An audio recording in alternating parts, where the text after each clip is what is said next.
بسم اللہ الرحمن الرحیم۔ ربی شرح لی صدری ویسر لی امری واحلل عقدۃ من لسانی یفقہوا قولی۔ ربی زدنی علما، اللہم انی اسألک المعافاۃ فی الدنیا والآخرہ۔ ہم سب یہ بہت اچھی طرح جانتے ہیں کہ یہ دنیا ایک مسافر خانہ ہے۔ ہم اس دنیا میں مسافروں کی طرح زندگی گزار رہے ہیں، اور ہم نے ایک نہ ایک دن یہ دنیا چھوڑ کر اس دنیا فانی سے ہمیشہ کے لیے رخصت ہو جانا ہے۔ مثال کے طور پر ہم جب بھی اس دنیا میں کسی بھی سفر کا ارادہ کرتے ہیں تو ہم اس کی سب سے پہلے یہ تیاری کرتے ہیں کہ ایک لگیج بیگ بنا لیتے ہیں، اور اس بیگ میں ہم سفر کی ضرورت کے مطابق چیزیں رکھتے ہیں۔ کسی ٹھنڈے ملک کی طرف جانے والے شخص کی تیاری موسم کے مطابق ہوتی ہے، یعنی وہ گرم کپڑے رکھتا ہے، مگر جب آپ کسی گرم ملک میں جاتے ہیں تو وہاں موسم کے مطابق آپ اپنی تیاری کرتے ہیں، یعنی ہلکے کپڑے رکھتے ہیں۔ بالکل اسی طرح جو زندگی آپ دنیا میں گزار رہے ہیں وہ آخرت کی تیاری ہوگی، یعنی ہم کس طرح کے اعمال اکٹھا کر رہے ہیں۔ اور مسافر کے لیے ایک بہت ضروری پہلو یہ ہوتا ہے کہ وہ اپنے پیاروں کے لیے کیا انتظامات کر کے سفر پر روانہ ہوتا ہے۔ مثال کے طور پر اگر ہمیں اپنے بچوں کے بغیر سفر کرنا پڑ جائے تو ہم مائیں کتنا پریشان ہوتی ہیں۔ ہم ان کے لیے پہلے سے کھانا پکا کر رکھتی ہیں، کم از کم درجنوں لوگوں سے ان کا خیال رکھنے کو کہتے ہیں، یہاں تک کہ ہم منزل پر پہنچتے ہی سب سے پہلے ان کی خیریت دریافت کرتے ہیں۔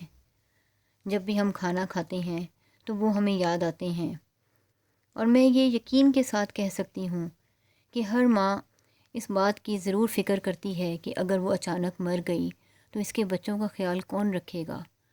مگر ہم نے کبھی یہ سوچا ہے کہ ہم ان سے اگلے جہان میں ملنے کے لیے کیا انتظامات کر رہے ہیں؟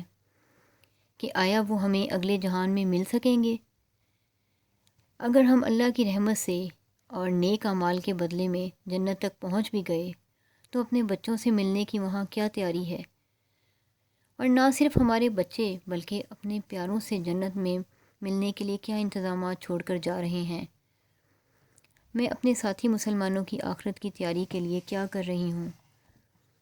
ایک حدیث میں آتا ہے کہ حضور اکرم صلی اللہ علیہ وآلہ وسلم نے فرمایا، اس ذات کی قسم جس کے قبضے میں میری جان ہے، کوئی بندہ مومن نہیں ہوتا یہاں تک کہ وہ اپنے مسلم بھائی کے لیے وہ خیر پسند کر لے جو وہ اپنے لیے پسند کرتا ہے۔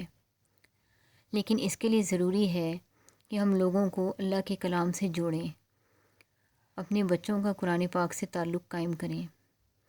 آج معاشرے میں جتنی بھی مشکلات ہیں ان سب کی وجہ دین سے دوری ہے، اللہ سے دوری ہے، اور اس دوری کو ختم کرنے کے لیے بہت ضروری ہے کہ ہم اللہ کو جانیں، اللہ کے کلام کو پڑھیں، اس کے مطابق اپنی زندگی گزاریں۔